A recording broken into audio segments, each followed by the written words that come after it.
Today we about to do aluminum splash guard under the car, the engine guard. I don't have one, so I'm gonna have to install one.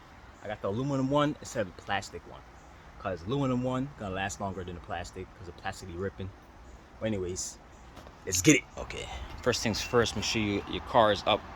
Mine's up on jacks. I already put it on jack stands, or if you use a ramp, whatever you want.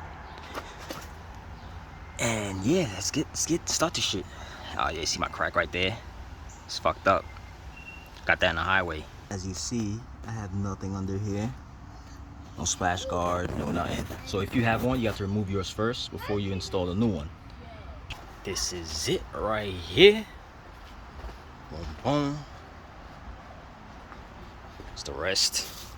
Comes with bolts. Okay.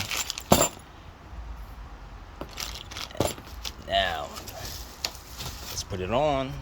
Okay, this is gonna go in the back first, then the other piece goes in the front. So I'm gonna start with the back. I have to move this jack though. You gotta put the car either on a lift or a jack stand, or jack it up. Well, this is gonna be in the way, I think. I have to move that. Alright, let's see how it goes. I'm trying to test fit, then see how it is. Okay, now let's install the back first.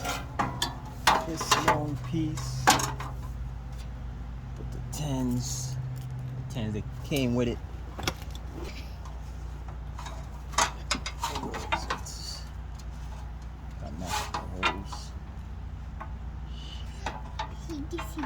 Okay. See, got the front on already. As you see. Now, let's put the back on. Line it up. Make sure this goes on top of here. Okay, like so. Down like this.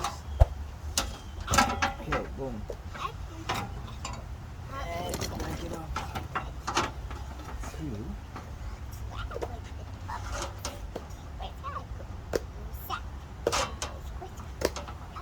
Okay.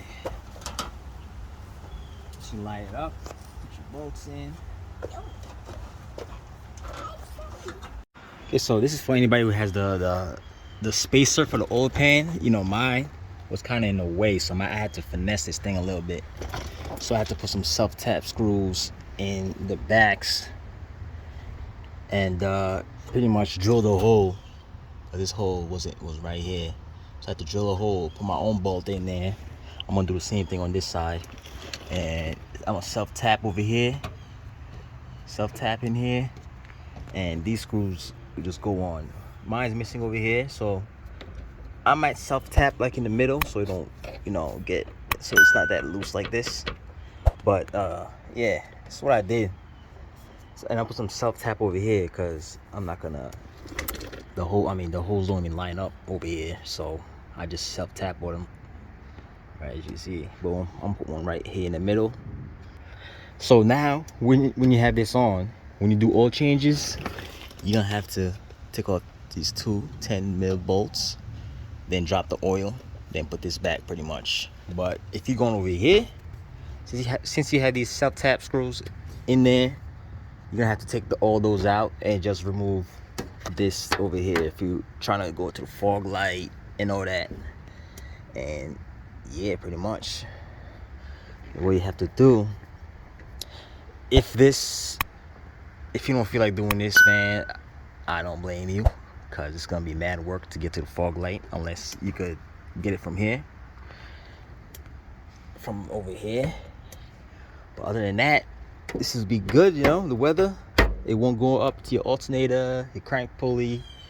It will rust less.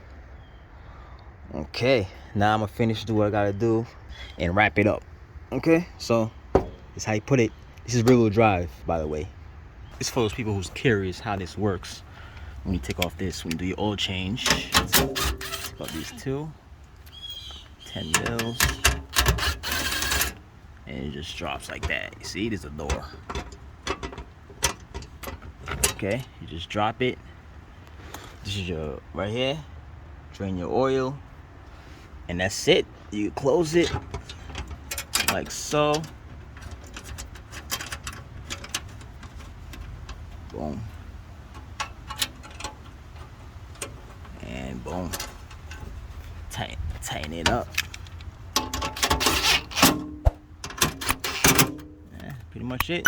So when you do your oil and the filter, the filter's right there. Yeah, that's it.